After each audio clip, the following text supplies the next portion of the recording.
Hello everyone. Today we will be going through how to connect SQL database to a Jupyter Notebook. So first of all, what is SQL? SQL stands for Structured Query Language, which is used to create or manipulate a database. As you know, what is database? Database is a collection of data, nothing more than that.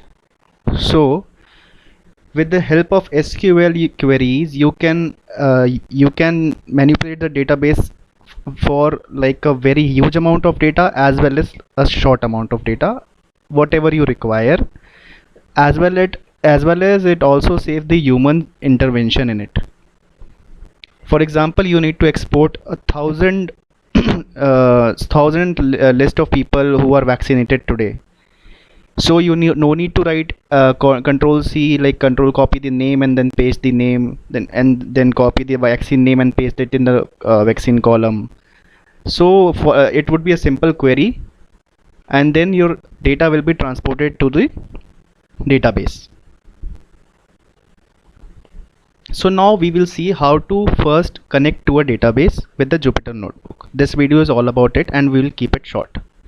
So I have downloaded SQL Workbench. You can also download the same from just type on Google MySQL Workbench and you can download the latest version from there. Here we will go and click on database and then connect to database.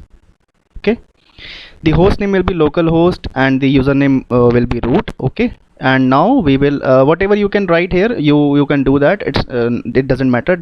Do not change the port here. Okay, it is an internal port which is mentioned, so no need to edit it. And then after create, this is a local instance, you can see. Okay, so it is just created on your machine and not on the internet. Just click on OK, and then a local instance will be created. Okay, now we will go to the Jupyter Notebook and import MySQL connector from as a connection. Okay, first you need to download MySQL connector or MySQL libraries in the Jupyter Notebook, and then we will paste this code. So I am using the try and accept method. You can also paste this code only. Try and accept, I will explain some in later videos. It is just to catch an exception. Sometimes the database is not there, or whatever the situation may be, maybe the SQL Workbench is not working or not connected, so it will throw an exception. Okay, so we will talk about exceptions later, but yeah, you can also use this code also. First you will write mydb, you can choose whatever name you like, and then connection.connect. From connection you need to fetch out connect, write the host, the user which we mentioned there, and the password for my database. For now I am using this password SQL123 because my database password is SQL123. At the time of installing the Workbench, you will be using a password. Just remember it your whole lifetime or write somewhere, because it will be always required when you log into the SQL Workbench.